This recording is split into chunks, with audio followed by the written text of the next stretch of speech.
अस्सलाम वालेकुम। मैं हूं doctor Hafsa Haider, homeo physician. और आज का जो हमारा टॉपिक है वो एक डिजीज है। उस डिजीज का नाम है रेबिस। रेबिस किसी भी जंगली जानवर के काटने के बाद जो इन्फेक्शन फैलता है उसको रेबिस कहा जाता है।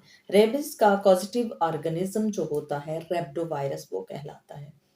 बहुत सारे लोगों के अंदर एक बात है कि जैसे बावला कुत्ता काटता है जस्ट उसी से ही इन्फेक्शन फैलता है। नहीं, ऐसा नहीं होता। आपको रैबिट अगर उसके अंदर रैबिडो वायरस है, वो रेबिस हुआ है उसको, तो वो भी काट सकता है। खरोच के जरिए से वो वाउंड के थ्रू अंदर जा सकता है। और साथ में अगर कोई और भी जंगली जानवर है और उसको रैबिडो वायरस जो है इन्फेक्ट कर चुका है, तो वो अगर इंसानों को काटेगा या इंसानों को खरोच मारेगा तो उसके जरिए से भी इन्फेक्शन जो है वो फैल सकता है। इसका आईपी पीरियड, इंक्यूबेशन पीरियड जो होता है वो 20 दिन से लेकर 100 दिन तक अप्रोक्सीमेटली होता है। बहुत सारी किताबों में मुख्तलिफ लिखा गया है, मगर जो सबसे ज्यादा अथेंटिक माना जाता है वो 20 दिन से लेकर 100 दिन तक होता है।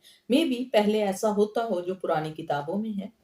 ये मेरा अपना तज्जिया है कि मे बी ऐसा हो, मगर पहले लोगों का इम्यून पावर शायद थोड़ा स्ट्रॉन्ग होगा। अब पेस्टिसाइड का ज्यादा इनटेक जो है उसका इस्तेमाल है जिसकी वजह से ऐसा है। ये जस्ट मेरी लॉजिक है। मे बी ये गलत भी हो सकती है और मे बी ये ठीक भी हो सकता है। हो सकती है कि पुरानी जितनी भी बुक्स हैं उन सब में देखा गया है, मेडिकल साइंस की जितनी भी बुक्स हैं उसमें रेबिस के बारे में जो आईपी पीरियड है 20 दिन से लेकर 1 साल तक बताया गया है। जबकि जो हम आजकल है न्यू स्टडीज उसके मुताबिक 60 दिन, 20 दिन से लेकर 60 दिन, और अप्रोक्सीमेटली उसको अगर दरमियाना कैलकुलेशन किया जाता है तो फिर 100 दिन बनता है। तो 20 दिन से लेकर 100 दिन तक ये इसका इन्फेक्शन फैलने का जो पीरियड होता है वो होता है। और ये फैलता कैसे है? Bite of any wild animal जो है और जिसको रेबिस हो चुका हो उन लोगों के उन जानवरों के थ्रू ये फैलता है। और ये एक्ट कहाँ पे करता है? ये सबसे पहले सीएनएस पर करता है, सेंट्रल नर्वस सिस्टम जो है उस पर, यानी स्पाइनल कॉर्ड और ब्रेन जो है उस पर ये इफेक्ट करता है। नर्वस सिस्टम पर जब इफेक्ट करता है तो पूरा का पूरा बॉडी जो होता है वो इसमें मुंसलिक हो जाता है। सिम्टम इसके जो होते हैं वो इस तरह से हैं। जब भी कोई पैथोजन हमारे बॉडी के अंदर जाता है तो मल्टीपल जो अपने जैसी कॉपीज जो हैं वो बनाना शुरू कर देता है। ये पोलियो की तरह फैलता है। और सबसे पहले इसमें जो सिम्टम आते हैं वो फ्लू लाइक सिम्टम होते हैं, जैसे कि फीवर होता है, हेडेक होता है, बैकअप होता है। इस तरह के सिम्टम इसमें आते हैं। जो दूसरी स्टेज होती है पैराथेसिस, उसमें होना शुरू हो जाता है, यानी कि हमारे पूरे बॉडी के अंदर सुनपन सा और सुइयां चुभना शुरू हो जाती हैं।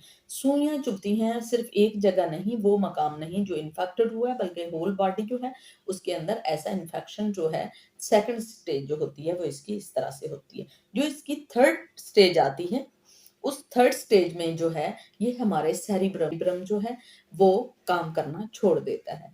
तो जब वो काम करना छोड़ देता है, हमारा दिमाग जो है जब काम करना छोड़ देता है, तो फिर क्या सूरत हाल होती है या क्या सिम्टम फिर अपेयर होते हैं, उसकी भी अलग अलग सी स्टेजेस हैं।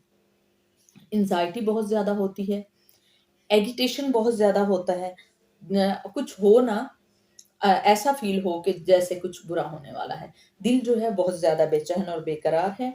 हेलुसिनेशन बहुत होने लगता है, यानी कुछ नज़र आने वाला नहीं, मगर पेशेंट ऐसा महसूस करे कि उसको नज़र आ रहा है। हाइड्रोफोबिया, ख़ास तौर पर ये स्टेज बहुत ही ज़्यादा परेशान कुन करने वाली होती है कि हाइड्रोफोबिया, पानी से घबराहट होती है। वो एक घूंट तक पानी अंदर नहीं ले जा सकता, और अगर उसको पानी दिखाया जाता है या नहलाया जाता है तो वो बुरी तरह से तड़पता है और उसे पानी से घबराहट होती है। उसे लगता है ये पानी मुझे डबो देगा, और जो वो पानी भी पिएगा तो वो कुत्ते की तरह पिएगा।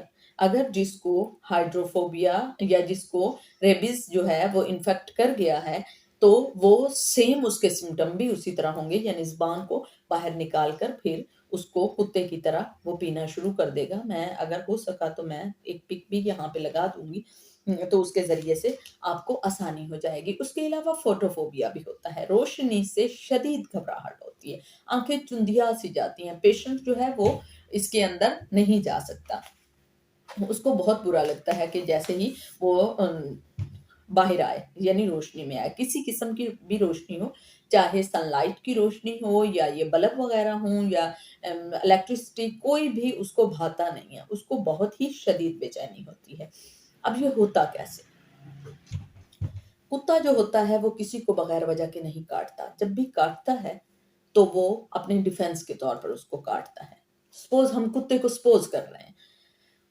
उसके अलावा ये है कि जब एक कुत्ते के अंदर रेबीज जो है वो आ जाता है, रेब्डो वायरस जो है उसको इन्फेक्ट कर देता है, तो फिर क्या होता है, एक टर्मिनल स्टेज आता है। उस टर्मिनल स्टेज में बाइटिंग जो नेचर है वो अपेयर हो जाता है।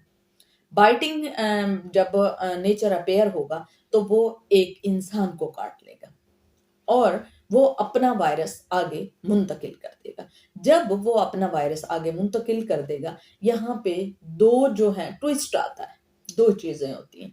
एक वो होता है कि जो कुत्ता रेबीज से पहले इन्फेक्टेड था, उसने अपना जहर आगे पहुंचाया और वो मर गया।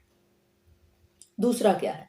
दूसरा ये है कि वो जिंदा तो रहता है, मगर इसी तरह बाइटिंग नेचर उसका बहुत ज्यादा हो जाता है, वो एक से ज्यादा लोगों को जो है वो नुकसान पहुंचा सकता है। अब हमें किस तरह से पता चलेगा? हम तो बहुत ज्यादा डरना शुरू हो जाएंगे। हमें इस तरह से पता चलेगा अगर क्रॉनिक वेट जो है लॉस हो रहा है किसी कुत्ते का, और ये भी हम जाहिर है करीबी कुत्ते की नेचर को ऑब्जर्व कर सकते हैं। अगर कोई आवारा कुत्ता है हम उसको नहीं ऑब्जर्व कर सकते। तो इसी तरह से जो मैंने आपको इसका टर्मिनल स्टेज बताया, यानी कुत्ते की जो काटने की नेचर है वो अपेयर हो गई, बाइटिंग नेचर, सेम इसी तरह इंसान के अंदर भी वो सब कुछ होता है। और एलो के मुताबिक अगर कुत्ता मर गया है तो उसका इलाज नहीं, उसका इलाज यही है कि आप मर जाओगे। हाँ, अगर जिंदा है तो उसके बारे में है कि उसके वैक्सीन होती है, HDCL जो होती है वो वैक्सीन आप इस्तेमाल कर सकते हैं। उसके अलावा इंजेक्शन जो है, अगर 0 पॉइंट से अगर आपको जस्ट खदशा है, जस्ट आपको फील हुआ कि एक कुत्ता है और वो मुझे काट के चला गया, हल्की सी खरोच आई, तो कहीं आपको टेंशन ज्यादा ना हो जाए बाद में, तो इसके लिए अगर आपने करना है तो 0 डे से लेकर आप 7 और 21 डेज के दरमियान जो है आप 3 इंजेक्शन लगवाएंगे और ठीक हो जाएंगे। अगर आपको वाकई लगा कि अच्छे से बाइट किया कुत्ते ने और खून भी बाहर निकल आया और उसने गोश्त भी बाहर निकाल लिया और उसके बाद रेबिस मुंतकिल हो गया और उसमें वो सारे सिम्टम आने लग गए जो एक बावला कुत्ता होता है उसके अंदर है, तो फिर हम क्या करेंगे, 0 डे से काउंट करेंगे। फिर हम 3 डेज को इंजेक्शन लगवाएंगे, फिर 7 को, फिर 14 को, फिर 13 और फिर 90, इस तरह से हम आगे जाएंगे। ये तो है एलो का सिस्टम। मगर हम क्या करेंगे, हमारे पास क्या है, हमारे पास दो ऐसी मेडिसिन है। एक तो नोसोड है, नोसोड का मैं आपको बता चुकी हूँ कि नोसोड जो होता है वो उसी चीज जो बीमारी होती है उसी के इन्फेक्शन को उठाकर पोटेंटाइज करके फिर उसको काबिल इस्तेमाल बनाया जाता है। नसोड जो होता है वो जो एक मेडिसिन है, लाइसिनम उसका नाम है, उसकी मैं पिक भी आपको लगा दूंगी। तो वो उसको एक राल उठाकर बावले कुत्ते की और फिर उसको पोटेंटाइज करके बनाया गया है। तो हम उसे 1 M जो है वो दे देंगे, ये 200, क्योंकि थोड़ी पावर में कभी भी नसोड काम नहीं करता। तो वो हम हर हफ्ते में देंगे तो पेशेंट जो है वो ठीक हो जाएगा। उसके बाद हाइड्रोफोबिया जब होगा, यानी पानी से घबराहट होगी, हाइड्रोफोबिनम के नाम से एक सिरप आता है, तो वो सिरप भी हम दे सकते हैं। उसके अलावा अगर हमें जख्म ज्यादा है और कुत्ते ने काट लिया है तो लेसिनम जो है, क्यों, उससे हम वाश भी कर सकते हैं। उसके अलावा हम कैलेंडोला से उसे साफ कर सकते हैं। अगर रेबिस का कोई शिकार हुआ है और वो इससे डिसइंफेक्ट उसको अगर करना है तो कैलेंडुला के थ्रू हम कर सकते हैं और ये बहुत ही अच्छी मेडिसिन है। अगर किसी को ये टॉपिक पसंद आया हो तो प्लीज आप इसको लाइक कीजिएगा, शेयर कीजिएगा और सब्सक्राइब कीजिएगा। ओके, अल्लाह हाफिज।